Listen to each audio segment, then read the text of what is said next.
आप जानते हैं कि आरएसएस के लोग अपना झोला लेकर करके गांव-गांव तक पहुंच चुके हैं। इस बात की हमको चिंता करनी चाहिए, क्योंकि ये अगर इस बार अगर आरएसएस की रूपी जो भारतीय जनता पार्टी की सरकार बन गई तो संविधान तो हमारा खत्म होगा ही। एक तरह से कहा जाए संविधान खत्म हो चुकी है। आज न्यायपालिका पर किसका कब्जा है, आज मीडिया पर किसका कब्जा है, हमें कहने में जरा सा अतिशयोक्ति नहीं। आज ब्यूरोक्रेट पर किसका कब्जा है। आज ब्यूरोक्रेट में भी जो यूपीएससी के द्वारा जो लोग आते थे हमारे आईएएस आईपीएस गरीब आरएसएस के लोगों ने, आपको और गुस्सा आएगा, क्योंकि ये बड़े आजकल भगत सिंह का स्वामी विवेकानंद का फोटो लगा करके और उसकी आराधना करते हैं।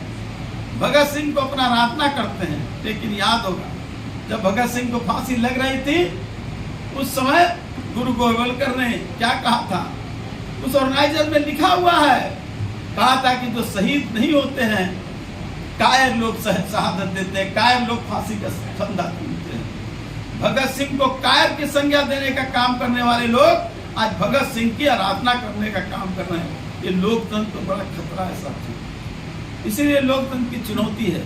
लेकिन खतरा हम कहते कहते कब तक बीत जाएंगे। खतरा का कैसे निपटारा किया जाए, कैसे इसको हम समाधान करें, ये हमारे लिए सबसे बड़ा सवाल है। खतरा तो हम सब लोग जान रहे हैं। अरुण कुशवाहा जी ने कहा खतरा की बात, सारी चीजें कही, जो कहा उन्होंने कि देश का जो चार लोकतंत्र के जो चार खंबे हैं उस पर खतरे हैं। इन खतरे का समाधान कैसे होगा, खतरे से छुटकारा कैसे मिलेगी। क्या आज जिस तरह से देश में धर्म की अफीम खिला करके लोगों को जिस तरह से दिग्भ्रमित करने का काम किया जा रहा है, जो लोग देश के मूल निवासी हैं उनको इस तरह से दिग्भ्रमित करने का काम किया जा रहा है, उनको महापुरुषों की जगह भगवान की संज्ञा दी जाती है और भगवान के नाम पर लोगों को कहा जाता है यही आपके आराधक है। लेकिन साथियों, इसकी लड़ाई ऐसे नहीं होगी। हम इस सेमिनार के माध्यम से तो बातों को कहने का काम करेंगे, लेकिन उन टोलों में जाना होगा। गांधी ने भी कहा था कि देश की आजादी जब लेना है तो गांव में जाना होगा।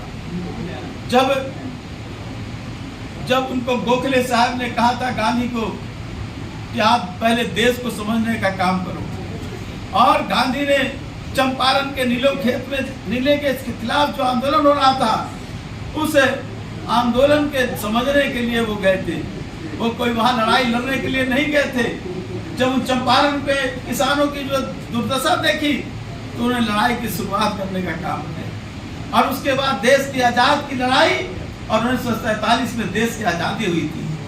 तो आज हम गांव से अपने आप को मुक्त हो रहे हैं। आप जानते हैं कि आरएसएस के लोग अपना झोला लेकर करके गांव-गांव तक पहुंच चुके हैं। इस बात की हमको चिंता करनी चाहिए, क्योंकि ये अगर इस बार अगर आरएसएस की रूपी जो भारतीय जनता पार्टी की सरकार बन गई तो संविधान तो हमारा खत्म होगा ही। एक तरह से कहा जाए संविधान खत्म हो चुकी है। आज न्यायपालिका पर किसका कब्जा है, आज मीडिया पर किसका कब्जा है, हमें कहने में जरा सा अतिशयोक्ति नहीं। आज ब्यूरोक्रेट पर किसका कब्जा है। आज ब्यूरोक्रेट में भी जो यूपीएससी के द्वारा जो लोग आते थे हमारे आईएएस आईपीएस गरीब लोग, उनको भी वहाँ दूसरे तरीके से पीछे के रास्ते से ज्वाइंट सेक्रेटरी के रूप में उनको बहाली की जा रही है। 75 लोगों की उसकी मनोनयन हुआ और वो कल सेक्रेटरी और कल कलेक्टर बनेंगे। तो ये काम जो किया जा रहा है, इसके खतरे के खिलाफ हमके मन में गुस्सा होना चाहिए, हमारे नौजवानों में गुस्सा आना चाहिए। और जिसके मन में गुस्सा नहीं आएगा, जो गुस्सा नहीं करेगा, जो ईर्ष्या नहीं करेगा, वो देश कभी लड़ाई लड़ नहीं सकता है। इसलिए हम चाहते हैं कि हम सब लोग अपने अगल बगल जो गरीब गुरुआ हैं, जो नौजवान हैं, उसके मन में सही तस्वीर पेश करने का काम करें कि भारत का लोकतंत्र क्या है, आज किसान किस तरह मर रहा है, हमारी आर्थिक नीति को कैसे बदल दिया। हमारी आर्थिक नीति थी कि सब लोगों को समान मिले, लेकिन हमारी कृषि नीति बदल गई, आर्थिक नीति बदल गई, शैक्षणिक नीति बदल गई। आज तो पाठ्यक्रमों में बैरिस्टर यूनुस साहब का नाम नहीं आता है, लेकिन नाथुराम गोडसे को नाम लाने की तैयारी चल रही है। तो पाठ्यक्रम से हमारे जो लोग, जो हमारे जिन लोगों ने देश की अगुवाई करने का काम किया, उसका नाम हटाया जा रहा है।